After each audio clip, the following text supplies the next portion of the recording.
Welcome to Class 3, Lecture 2. This lecture will focus on the enablement of complex spaces, with focus on three objects.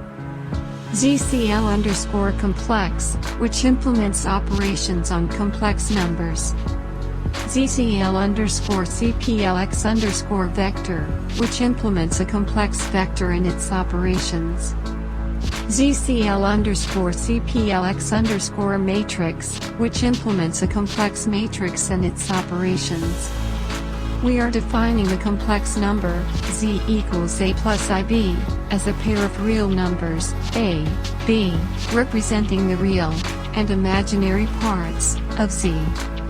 Later, we will also enable the polar representation of z, leveraging Euler's equations, e power I theta plus 1 equals 0. This equation allows us to transform the pair a, b into z equals a cosine theta plus b I sine theta. Let's see these classes in action.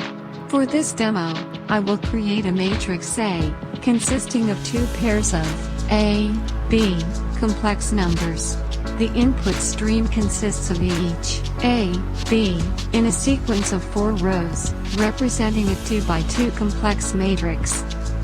Let's switch the upper tool windows with the table display and look at how the complex matrix is created. You should notice two things. First, the row consists of two pairs of A, B, real numbers, representing Z1 and Z2. The second row represents Z3 and Z4. I will let the video run without comments, since what the code will do is to transform a table of 4 rows and 2 columns into a matrix of 2 rows and 4 columns, representing Z1, Z2, Z3, and Z4, the 4 complex vectors that make this 2 by 2 complex matrix.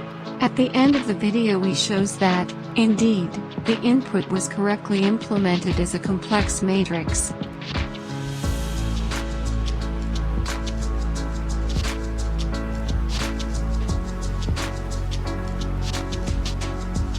Next lecture will showcase the complex vectors operations.